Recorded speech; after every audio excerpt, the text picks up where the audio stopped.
శ్రీ రేణుకా ఎల్లమ్మ తల్లి జ్యోతిష్యాలయం ఫోన్ ద్వారానే జ్యోతిష్యం చెప్పబడును. మీ జీవితంలో ప్రతి ఒక్క సమస్యకి పరిష్కార మార్గం చూపబడును. విద్య, ఉద్యోగం, వ్యాపారం, విదేశీ ప్రయాణాలు, కోర్టు సమస్యలు, రాజకీయం, వ్యవసాయం, రియల్ ఎస్టేట్, ధనం నిలకడగా లేకపోవడం, ప్రేమ, పెళ్లి, సంతాన సమస్యలు, భార్యాభర్తల మధ్య కలహాలు, చెడు ప్రయోగం, ఇంకా ఎటువంటి సమస్యలకైనా 100% పరిష్కార మార్గం చూపబడును. ఈ సృష్టిలో దైవశక్తి ఉన్నది ఎంత నిజమో దుష్ట శక్తి ఉన్నది కూడా అంతే నిజం. గురువు గారికి ఒక్కసారి నమ్మకంతో కాల్ చేయండి. Phone number 9704864697. హోలీ పౌర్ణమి తర్వాత తులారాశి వారు ఫోన్ మీద ఫోన్, అన్ని అశుభవార్తలు. అందరికీ నమస్కారం, ఛానల్ కి స్వాగతం. 2025 హోలీ పౌర్ణమి తర్వాత తులారాశి వారికి ఫోన్ మీద ఫోన్, అన్ని అశుభవార్తలు కలగబోతున్నాయి. ఏ విధమైన పరిస్థితులు, ఏ విధమైన అశుభవార్తలను ఈ రాశి వారు వినబోతున్నారో, ఈ రాశి వారికి సంబంధించిన శుభ అశుభ ఫలితాలు ఏమిటో, అలాగే తెలుసుకోవలసిన పరిహారాలు, చేయవలసిన దేవతారాధన గురించి పూర్తిగా ఈ వీడియోలో తెలుసుకుందాం. వీడియోని ఎక్కడా కూడా స్కిప్ చేయకుండా పూర్తిగా చూసినట్లయితే మేమేం చెప్పబోతున్నామో మీకు అర్థమవుతుంది. వివరాల్లోకి వెళ్లే ముందు ఛానల్ని ఇంతవరకు సబ్స్క్రైబ్ చేసుకున్నట్లయితే వెంటనే ఛానల్ని సబ్స్క్రైబ్ చేసుకుని పక్కనే ఉన్న గంట సింబల్ మీద ఆల్ అనే ఆప్షన్ని క్లిక్ చేసినట్లయితే మేం చేసే ప్రతి వీడియో నోటిఫికేషన్ మీ వరకు చేరుతుంది. ఇక వివరాల్లోకి వెళ్లిపోదాము. ముందుగా తులారాశి వారి యొక్క వ్యక్తిత్వాన్ని కనుక చూసుకున్నట్లయితే తులారాశివారు చాలా మంచి మనస్తత్వాన్ని కలిగి ఉంటారు. ఈ రాశివారు అందరితో కలుపుకుపోయే తత్వాన్ని కలిగి ఉంటారు.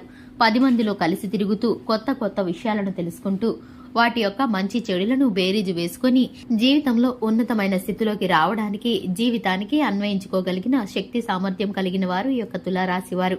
ఈ రాశి వారికి స్నేహితులు, బంధుమిత్రులంటే ఎక్కువగా కుటుంబం అంటే అభిమానం ఉంటుంది. ఈ యొక్క రాశి వారికి సంబంధించి ముఖ్యమైన నిర్ణయాలు కుటుంబ సభ్యుల మధ్య, స్నేహితుల మధ్య చర్చ జరిగిన తర్వాత ఒక కొలిక్కి వచ్చి నిర్ణయాలను తీసుకుంటూ ఉంటారు. వీరి యొక్క సలహాలు, సూచనలు కూడా కుటుంబంలో అందరూ గౌరవిస్తారు. వీరి మాటకు ప్రత్యేకమైన ప్రాధాన్యత అనేది ఇస్తారు. ఇక ముఖ్యంగా చూసుకున్నట్లయితే 2025 హోలీ పౌర్ణమి తర్వాత ఈ యొక్క తులారాశి వారికి సంబంధించి ఏ విధమైన అశుభ వార్తలు కలగబోతున్నాయంటే కనుక వీరికి ఫోన్ కాల్స్ రాబోతున్నాయి. వీరి యొక్క ఫోన్ కాల్ ద్వారా వీరికైతే కనుక కొన్ని రకాలైనటువంటి పరిస్థితులను ఎదుర్కోబోతున్నారు.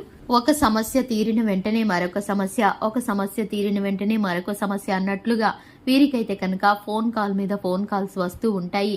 వీరికి అనుకోని వార్తలను వినవలసిన పరిస్థితులు ఎదురవుతాయి. కొన్ని రకాల వార్తల ద్వారా వీరైతే కనుక ఒకంత ఒత్తిడికి లోనవుతారు. ఎందుకంటే కనుక అది వ్యాపార సంబంధమైనది కావచ్చు, లేదంటే ఉద్యోగ సంబంధమైనది కావచ్చు, కోర్టు సంబంధమైన తీర్పులు కావచ్చు. మీరు అనుకున్నవి అనుకున్నట్లు జరగకుండా ప్రతికూలమైన పరిస్థితులు మీకు ఎదురవుతూ ఉంటాయి. ఇటువంటి అశుభ వార్తలని మీరు వినినప్పుడు ఒక్కసారి షాక్ కి గురవుతారు. ఈ విధమైన పరిస్థితి ద్వారా మీరైతే కనుక కొంత ఒత్తిడికి లోనవుతారు. ఇక ఈ యొక్క రాశి వారికి ప్రత్యేకమైన వ్యక్తి ద్వారా కూడా కొన్ని సంఘటనలు తెలుస్తాయి. ఆ వ్యక్తి ద్వారా కొన్ని నిజాలను బయట పెట్టుకుంటారు. ఆ వ్యక్తి ద్వారా కొన్ని నిజాలు బయటపడతాయి. ఇంతవరకు మీకు తెలియనటువంటి ఒక విషయం గురించి, మీ వ్యాపార సంబంధమైన విషయం గురించి గాని, ఉద్యోగ సంబంధమైన విషయం గురించి గాని, కుటుంబ సంబంధమైన విషయం గురించి గాని అయితే మీకైతే ఒక నిజం తెలుస్తుంది. ఈ వార్త ద్వారా మీరు ఎంతో నిరాశకి గురవుతారు. ఇది మిమ్మల్ని కొంత ఆర్థికంగా నష్టపరుస్తుంది, సమస్యల్లోకి నెడుతుంది. ఇటువంటి నష్టపూరితమైన కార్యక్రమాలు, అలాగే ఇటువంటి వేదనకరమైన పరిస్థితుల ద్వారా మీరైతే కనుక కొంత ఒత్తిడికి లోనవుతారు. ఇక ఇటువంటి పరిస్థితులను, ప్రతికూల పరిస్థితులను తప్పించుకోవడానికి ఆ శివయ్యకు మీ మనసులోని ఉన్నదంతా కూడా మీరు విన్నవించుకొని శివనామ స్మరణ చేసుకుంటూ శివారాధన చేస్తే కనుక మీకు చక్కటి ఫలితాలు కలుగుతాయి. అలాగే హనుమాన్ చాలీసాను పఠించడం ద్వారా శుభకరమైన ఫలితాలను పొందుకుంటారు. ప్రతిదినం ఆదిత్య హృదయ స్తోత్రాన్ని పారాయణం చేసి రోజుని ప్రారంభించే గనక మీరైతే చక్కటి ఫలితాలను పొందుకుంటారు. చూశారు కదండి, ఇది ఇవాల్టి వీడియో.